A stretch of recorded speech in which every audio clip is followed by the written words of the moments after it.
So in this question, we are given that an elastic string of length 42 centimeters and of cross-section area 10 raised to power minus 4 meter square is attached between two pegs or two knots or two fixed points at a distance 6 millimeters, and a particle of mass m is kept at the midpoint of the string and stretched as shown in this figure by 20 centimeters and then released.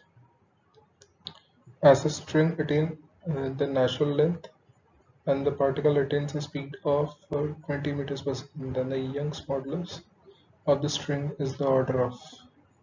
And here are the four options.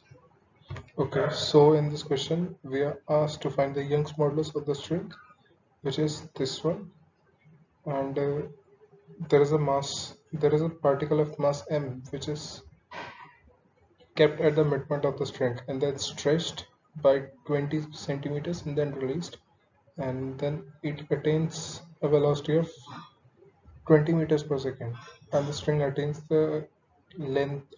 its natural length. So we need to find the Young's modulus of this.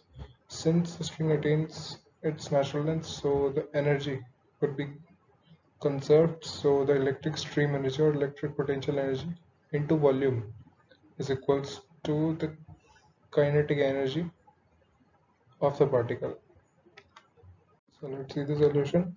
Yes, the electric stream energy or the electric potential energy into volume is equals to the kinetic energy of the particle, where input stream energy is equals to half stress into strain into volume, which is equals to half mv square.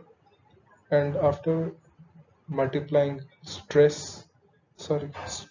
in both denominator and numerator, we get this expression, which over simplification becomes half into y into strain square into volume equals to half mv square.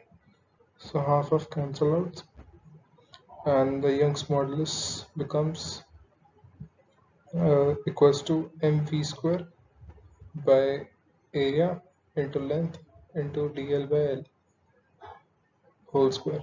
So after putting the values in this equation, we get this, which over simplifications give us Young's modulus equals to 2.1 into 10 raised to power 6 Newton per meter square. So this is our answer, which is option C.